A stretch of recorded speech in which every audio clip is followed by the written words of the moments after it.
Si Janice ay isang dalagang kilala sa kanilang lugar hindi lamang dahil sa kanyang kagandahan, kundi dahil na rin sa pagiging mapili pagdating sa pakikipagrelasyon. Para sa kanya, ang lalaking magiging nobyo niya ay dapat may mataas na estado sa buhay, may magandang trabaho, may sariling sasakyan, at higit sa lahat, may kayang ipagmalaki sa lipunan. Minsan pa nga, napapangiti siya sa sarili kapag naiisip na hindi siya pwedeng makontento sa simpleng lalaki lamang. Lumaki siya sa isang pamilyang may kaunting yaman at doon nahubog ang kanyang pananaw na ang tagumpay at pera ang sukatan ng halaga ng tao. Madalas niyang iwasan ang mga manliligaw na wala sa pamantayan niya. Para kay Janice, mas mabuting tumanda siyang mag-isa kaysa makarelasyon ng isang taong hindi niya nakikita bilang kalebel. Ngunit sa kabila ng kanyang matataas na pamantayan, marami pa ring sumusubok manligaw sa kanya. Ang iba'y napapahiya dahil sa kanyang matalim na salita, at ang ilan na may kusa na lamang umaatras dahil hindi nila kayang sabayan ang kanyang mataas na pangarap. Si Janice, sa tuwing makikita ang mga ito, ay hindi nakararamdam ng guilt. Bagkus ay mas lalo siyang nagiging kampante na tama ang kanyang paniniwala. Ngunit hindi alam ni Janice na darating sa kanyang buhay ang isang taong susubok sa kanyang pananaw. Isang taong ipapakita sa kanya na ang tunay na halaga ng tao ay hindi nasusukat sa posisyon, pera o kasuotan, kundi sa kung paano ito kumikilos at nagpapahalaga sa kapwa. At ang pagkakataong iyon ay nagsisimula sa isang simpleng cafe kung saan niya makikilala si Jolo, ang lalaking sa unay hahamakin niya, ngunit kalaunan ay magiging dahilan ng kanyang pinakamalaking pagsisisi. Isang hapon, matapos ang mahabang klase sa universidad, nagpasya si Janice na magpahinga muna sa isang sikat na cafe malapit sa kanilang campus. Ang cafe na iyon ay madalas puntahan ng mga estudyante at profesional, hindi lamang dahil sa kape, kundi pati sa maliwalas na ambience nito. Suot ni Janice ang kanyang mamahaling bag at bagong biling dress, kaya't ramdam niya ang mga matang nakatingin sa kanya habang siya'y naglalakad papasok. Paglapit niya sa counter, sinalubong siya ng isang lalaking nakasuot ng simpleng uniforme ng barista. Matangkad ito, kayumanggi ang balat at may maamong mukha. Magiliw itong ngumiti at magalang na nagtanong, "Good afternoon, ma'am. Ano pong order nyo?" Hindi man niya ipinapakita, napansin ni Janice ang malinis na tindig at kumpiyansa ng lalaki. Ngunit agad niya rin itong binaliwala sa isip dahil akala niya'y isa lang itong empleyado ng cafe. "Isang caramel macchiato grande," sagot ni Janice na may kasamang malamig na tono. Habang kinukuha ng lalaki ang kanyang order, nakatitig lang si Janice sa kanyang cellphone, abala sa pag-scroll ng social media. Hindi niya halos pinansin ang presensya ng barista, na siya namang si Jolo. Ilang minuto ang lumipas, iniabot ni Jolo ang mainit na kape kay Janice. "Ingat po kayo at mainit pa," wika niya sabay ngiti. Ngunit si Janice ay tanging tango lamang ang itinugon at agad naglakad papunta sa bakanting mesa. Sa isip niya, wala siyang nakikitang espesyal sa lalaki. Isa lamang itong ordinaryong barista na nagtatrabaho para kumita ng pera. Ngunit sa hindi inaasahang pagkakataon, nang makatingin si Jolo mula sa counter, isang kakaibang ngiti ang gumuhit sa kanyang labi habang pinagmamasdan si Janice. Sa simpleng pagkikita nilang iyon, nagsimula na ang kwento na magbabago sa pananaw ng dalaga. Habang umiinom ng kape si Janice, napansin niyang tila palaging nakatingin si Jolo mula sa counter. Hindi ito yung tingin na nakakaasiwa, kundi tila may halong paghanga. Pinili niyang magpanggap na hindi niya napapansin. Ngunit sa loob-loob niya ay nagtaka rin siya kung bakit parang may kumpiyansa ang lalaki kahit barista lang ito. Maya-maya, dumaan si Jolo dala ang tray ng mga baso upang kolektahin ang mga natirang tasa sa kabilang mesa. Nang mapadaan ito malapit kay Janice, magalang itong nagsalita. Pasensya na po sa istorbo, pero madalas ka bang pumupunta dito? Parang ngayon lang kita nakita. Bahagyang nagtaas ng kilay si Janice at ngumiti ng bili. First time ko lang. At siguro, hindi rin ako madalas pupunta rito. Sagot niya na may kasamang malamig na tono. Hindi niya ugaling makipag-usap sa mga taong hindi niya kalebel, lalo na sa tingin niya ay isang simpleng barista lang. Ngunit hindi natinag si Jolo. Sa halip, gumiti siya at marahang tumango. Ganun ba? Sayang, sana'y madalas ka para masanay din kami na makita ka rito. Nakakagaan kasi ng pakiramdam kapag may mga customers na kagaya mo. May katapatan ng tono ng kanyang boses na kahit si Janice ay bahagyang napatigil. Gayunpaman, mabilis din niyang itinaboy sa isip ang naramdaman. Thanks. Tanging sagot niya bago muling ibinalik ang tingin sa cellphone. Sa pagkakataong iyon, si Janice ay walang pakialam. Ngunit si Jolo ay nagsimulang mas lalo pang ma-inspire na kilalanin siya. Makalipas ang ilang araw, muling bumalik si Janice sa cafe. Hindi niya ito inaasahan, pero tila nakasanayan na niyang pumunta roon tuwing may libreng oras. At gaya ng dati, naroon si Jolo, abala sa paggawa ng mga inumin at pagbati sa mga customers. Sa tuwing nakikita siya, palaging may ngiti si Jolo. Minsan pa nga'y palihim itong nag-iiwan ng maliit na mensahe sa cup na ibinibigay kay Janice. Katulad ng "Have a nice day" o "Good luck sa klase mo." Bagamat pinapakita ni Janice na hindi siya naapektuhan, may bahagi sa kanya na bahagyang natutuwa sa simpleng effort na iyon. Lumipas ang mga linggo at hindi may kakaila na nagsimula ng manligaw si Jolo sa tahimik na paraan.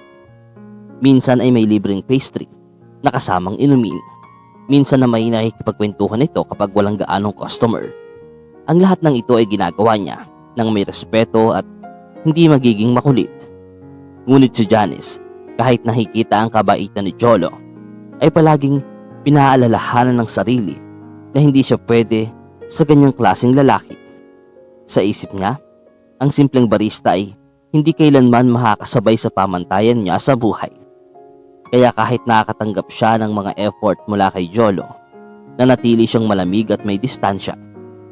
Ang hindi alam ni Janice, mas marami pang nakakakita sa pagsisikap ni Jolo. Ang kanyang mga katrabaho at ilang customers na humahanga sa kanyang determinasyon. Ngunit sa lahat ng iyon, ang pinakamahalaga kay Jolo ay ang ngiti ni Janice, kahit gaano ito kaliit o kabilis mawala. Isang hapon, muling pumunta si Janice sa cafe kasama ang dalawa niyang kaibigan. Nagtatawanan sila habang pumipila sa counter. Doon, gaya ng dati, masiglang sinalubong sila ni Jolo. "Good afternoon, Janice. Usual order?" Tanong niya na may ngiti. Halatang masaya siyang makita na naman ang dalaga. Napansin agad ng mga kaibigan ni Janice ang tono ng boses ni Jolo at ang paraan ng pagkakatingin nito. "Uy, Janice, parang type ka ng barista." Pabirong bulong ng isa. Natawa ang dalawa. Ngunit si Janice ay napailing at biglang nanlamig ang tingin. Ayaw niyang mapahiya sa harap ng kanyang mga kaibigan. Nang iabot ni Jolo ang kape, naglakas loob itong magsabi, "Sana, minsan, kung okay lang, sabay naman tayong magkape. Libre ko." Isang simpleng alok na puno ng respeto. Ngunit, tila bagay tinabla ng pride si Janice. Sa halip ng umiti, napataas siya ng kilay at malakas na nagsalita upang marinig ng lahat sa paligid. "Excuse me? Hindi ka ba marunong mahiya? Barista ka lang, tapos nagyayaya ka pang makipag-date sa akin? Please lang, huwag mong isipin na may chance ka." Tila tumigil ang paligid sa bigat ng kanyang mga salita. Ang mga customers ay napatingin at ang mga kaibigan niya ay nanahimik. Namula si Jolo, hindi dahil sa galit, kundi dahil sa hiya. Agad niyang ibinaba ang tingin at ngumiti ng pilit. "Pasensya na, Janice. Hindi ko na uulitin." Tahimik siyang bumalik sa counter. Habang Ang mga katrabaho niya ay nakatingin ng may awa. Si Janice, bagamat nagtagumpay na mapatawa ang mga kaibigan, ay hindi maiwasang maramdaman ang kakaibang bigat sa dibdib. Pagka-uwi ni Janice mula sa cafe, hindi nawala sa isip niya ang naging eksena. Bagamat sa harap ng kanyang mga kaibigan ay nagawa niyang magpatawa at magmukhang matatag, sa loob niya'y may bahagyang kaba. Parang naramdaman niya na sobra ang naging bigkas ng kanyang mga salita kay Jolo. Kinabukasan, habang naglalakad siya sa campus, nilapitan siya ng isa sa mga kaibigan niyang kasama kahapon. "Janice, medyo harsh ka ata doon kay Jolo." Wika nito. "Kahit pa barista lang siya, halata naman na mabait at may respeto siya sa'yo." Ngunit mabilis na kumunot ang noo ni Janice at sumagot, "Hindi ako pwede sa ganun. Ayokong magsettle sa lalaking wala man lang may pagmamalaki. Barista lang siya, gets mo?" Ngunit hindi lahat ng tao sa paligid ay sumasang-ayon. Ang ilan sa kanyang kaklase at ibang customers na nakakita sa nangyari ay nagkomento rin sa social media. May mga nagsabing sobra raw ang ginawa ni Janice at hindi tama ang pagtrato sa isang tao, lalo na't wala namang masamang intensyon si Jolo. Unti-unting naramdaman ni Janice ang bigat ng mga matang nakatingin sa kanya. Hindi na dahil sa paghanga, kundi dahil sa panghuhusga. Samantala sa cafe, nanatiling tahimik si Jolo. Hindi na siya lumalapit o nakikipag-usap kay Janice tuwing pumupunta ito. Ginagawa lang niya ang kanyang trabaho ng maayos. Lagi pa rin nakangiti at magalang sa lahat ng customers. Para bang walang nangyari, kahit halatang may kirot sa likod ng kanyang mga mata. Ngunit sa kabila ng lahat, may kakaibang respeto ang mas lalo pang nabuo para kay Jolo mula sa kanyang mga katrabaho. Nakita nila kung paano niya pinili ang pagiging maginoo kahit siya'y pinahiya. At doon nagsimulang mabuo ang hindi alam ni Janice na ang taong kanyang hinamak ay higit pa sa iniisip niya. Lumipas ang mga linggo at tila normal lang ang lahat sa cafe. Sa kabila ng nangyari, hindi nagbago ang ugali ni Jolo.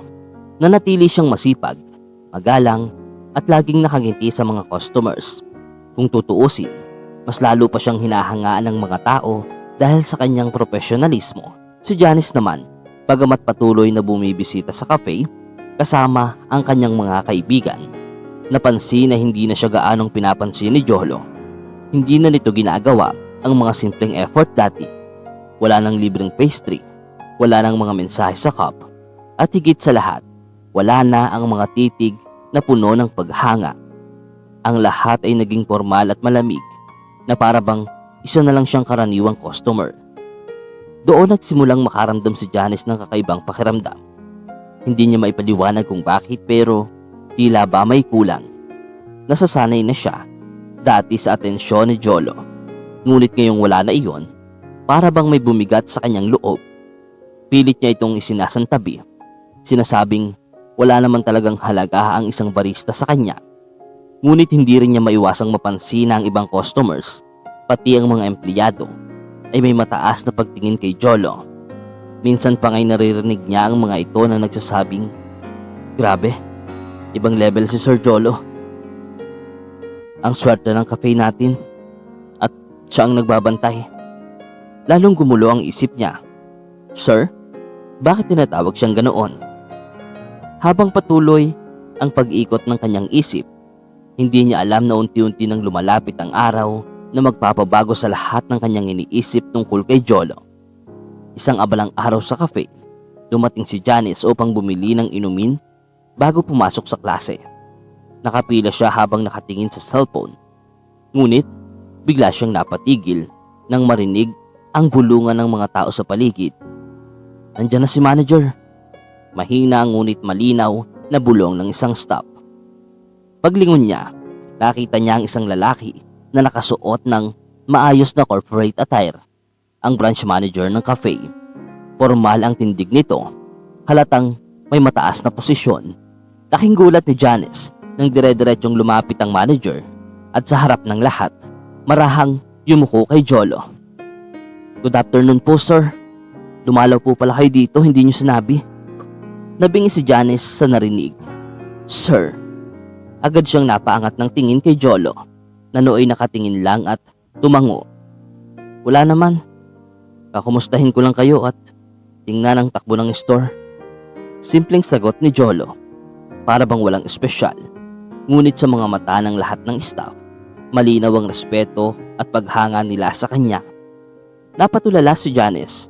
Hindi niya maintindihan kung paano nangyari iyon. Akala niya ay isang ordinaryong barista lang si Jolo. Pero bakit ang mismong manager ay tila mas mababa pa ang galang dito? Unti-unti niyang naramdaman ang malamig na pawis sa kanyang noo at ang bigat ng dibdib. Habang pinagmamasdan niya ang eksenang iyon, isang mapait na katotohanan ang pumasok sa isip niya. Mali pala ang kanyang pagkakaintindi. Ang lalaking pinahiya at hinamak niya ay may higit na mataas na estado kaysa sa kanyang inakala. Pagkatapos ng pagbisita ng manager, hindi mapakali si Janice. Paulit-ulit sa kanyang isipan ng eksenang nakita. Ang taong akala niya ay simpleng barista lang ay ginagalang at tinatawag na sir ng mismong branch manager. Para siyang binuhusan ng malamig na tubig at hindi maalis ang kaba sa kanyang dibdib. Sa sumunod na mga araw, sinadya niyang puntahan ulit ang cafe.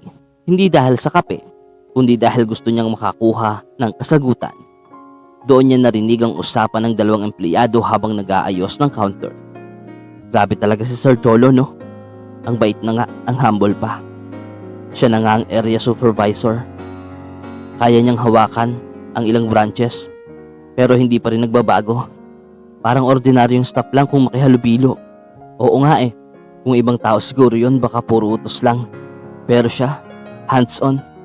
Kaya lahat ng empleyado saludo sa kanya." Para bang pinagsakluban ng langit at lupa si Janice sa narinig.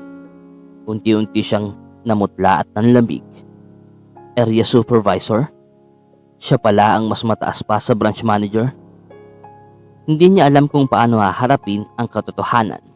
Lalong sumisikip ang kanyang dibdib sa tuwing naaalala ang mga salitang binitawan niya kay Jolo. Barista ka lang. Mula noon, nagbago ang tingin ni Janice sa paligid. Ang mga simpleng ngiti at mabubuting kilos ni Jolo noon ay biglang nagkaroon ng ibang kahulugan. Hindi lamang pala ito simpleng kabaitan ng isang empleyado. Ito ay pagpapakumbaba ng isang taong may tunay na dangal. At sa bawat araw na dumaraan, lalo niyang nararamdaman ang bigat ng kanyang nagawang pagkakamali. Isang pagkakamaling hindi niya alam kung may kapatawaran pa. Pag-uwi ni Janice noong araw na iyon, hindi siya mapakali. Hindi siya makatulog at paulit-ulit na bumabalik sa kanyang isipan ang bawat eksena sa cafe. Kung paano siya nagsalita ng masakit kay Jolo. Kung paano niya ito hinamak sa harap ng maraming tao. At kung paano niya ipinamukha na wala itong halaga. Ngayon alam niyang higit pa pala sa inaakala ang tunay na pagkatao ni Jolo. Sa bawat pag-aalala, ramdam niya ang bigat sa kanyang dibdib. Para siyang nilalamon ng hiya. Ano ba tong ginawa ko? Ako pa mismo ang nagpahiya sa taong mas may narating kaysa sa inaakala ko. Bulong niya sa sarili habang hawak ang kanyang ulo. Kinabukasan, muling pumunta si Janice sa cafe. Ngunit sa pagkakataong iyon, wala na ang kumpiyansa at taas noong paglalakad. Tahimik siyang pumila. At habang pinagmamasdan si Jolo na abala sa pag-aasikaso ng mga orders, lalo siyang nanghina. Wala na ang mga titig ng paghanga sa kanya. Wala na ang mga ngiting espesyal. Formal at magalang na lamang ang trato nito, tulad ng sa lahat ng customers. Nais sana niyang mag-sorry, ngunit tuwing titingnan siya ni Jolo, pakiramdam niya'y nanliliit siya. Hindi ito dahil masama ang tingin ng lalaki, kundi dahil sa kabaligtaran. Kahit pinahiya niya ito, nanatili pa rin itong maghalang. Doon niya napagtanto ang pinakamalaking kaibahan nila. Siya, puno ng pride. Si Jolo, puno ng pagpapakumbaba. Habang naglalakad palabas ng cafe, ramdam ni Janice na para siyang binabalot ng hiya at panghihinayang. Unti-unti niyang tinatanggap na ang taong itinaboy niya ay siya ring taong nagpatunay kung gaano siya kaliit sa kanyang sariling pag-iisip. Matapos ang ilang araw ng pag-iisip at pangungutya ng sariling konsensya, Nagpasya si Janice na gawin ng isang bagay na hindi niya akalaing magagawa niya, ang humingi ng tawad. Hindi na niya matiis ang bigat ng bumabalot sa kanyang puso. Maaga siyang pumunta sa cafe bago pa man dumami ang customers. Doon ay nadatnan niya si Jolo na nag-aayos ng counter. Halatang nagulat ito nang makita siya. Ngunit agad din itong ngumiti at nagtanong, "Good morning, Janice. Usual order mo ba?" Ang boses nito ay magalang pa rin. Ngunit wala na ang dating lambing na palagi niyang nararamdaman. Huminga ng malalim si Janice bago nagsalita. "Jolo, gusto ko lang mag-sorry. Alam kong nasaktan kita sa mga sinabi ko noon. Hindi ko alam ang buong katotohanan at pinahiya pa kita. Hindi yun tama." Bahagyang nanginginig ang kanyang tinig at sa unang pagkakataon wala siyang pakialam kung makita man ng iba na siya ay nagpapakumbaba. Tahimik lamang si Jolo sa ilang sandali. Maya-maya tumango siya at marahang ngumiti. "Wala na yun, Janice. Naiintindihan ko. Hindi mo naman alam eh. Wala akong sama ng loob." Sa simpleng tugon na iyon, ramdam ni Janice ang bigat ng kanyang kasalanan. Sapagkat kahit ganito, kaya pa rin siyang patawarin ng lalaking pinahiya niya. Ngunit alam din ni Janice na iba na ang lahat. Ang respeto ni Jolo sa kanya ay hindi na katulad ng dati. At sa ilalim ng ngiti nito, ramdam niya ang katotohanang hindi na siya kailanman magiging espesyal sa mga mata ng isang lalaking minsan ay tunay na nagbigay ng halaga sa kanya. Lumipas ang mga araw at unti-unting tinanggap ni Janice ang katotohanang hindi na niya maibabalik ang pagkakataong sinayang niya. Minsan pa rin siyang bumibisita sa cafe, ngunit hindi na para hintayin ang mga ngiti o espesyal na atensyon ni Jolo. Sa halip, tahimik siyang umuupo sa isang sulok, umiinom ng kape, at pinagmamasdan mula sa malayo ang lalaking minsan niyang hinamak ngunit ngayon ay hinahangaan niya ng palihim. Samantala, patuloy si Jolo sa kanyang trabaho bilang area supervisor. Maraming tao ang humahanga sa kanyang kababaang loob at sipag. Sa bawat branch na kanyang pinupuntahan, ang kanyang pangalan ay dala-dala ng respeto at tiwala. Sa kabila ng kanyang narating, nanatili siyang simple, magalang, at hindi kailanman nagyayabang. Si Janice sa kabilang banda ay nagsimulang magbago. Napagtanto niya na mali ang kanyang pamantayan sa pagpili ng tao. Hindi lahat ng may simpleng trabaho ay mababa ang halaga, at hindi lahat ng mataas ang posisyon ay may mabuting puso. Natuto siyang humusga, hindi batay sa estado, kundi batay sa pagkatao. Ngunit sa kabila ng kanyang pagbabago, alam niyang ang aral ay dumating na may kapalit. Isang pagkakamali na hindi na niya mababawi. Ang tanging magagawa niya na lamang ay dalhin ang aral habang buhay, na huwag manghamak ng tao sapagkat hindi natin alam kung gaano kalaki ang kanilang halaga. At sa huling pagkakataon na tumingin siya kay Jolo mula sa kanyang mesa, marahang ngumiti ang dalaga. Hindi na iyon ngiti ng pagmamataas, kundi ng pagpapakumbaba at taos-pusong paghanga. Huwag husgahan ng tao sa kanyang anyo o trabaho. Ang tunay na halaga ay nasusukat sa kabutihan, respeto at pagpapakumbaba. At diyan nagtatapos ang isa na namang kwento ng buhay na puno ng aral, damdamin at pag-asa. Sa dulo ng bawat pagsubok ay may liwanag, at sa bawat kwento ay may dahilan. Ako si RC, at ito ang RC Radio. Kung naantig ka sa kwentong ito, huwag kalimutang i-like, mag-subscribe, at i-click ang notification bell. At ikaw na nanood sa kwentong ito, taga saan ka? Gusto kong malaman kung hanggang saan umabot ang ating mga kwento. I-comment mo na sa ibaba. Hanggang sa susunod na kwento, ingat at magmahal ng totoo.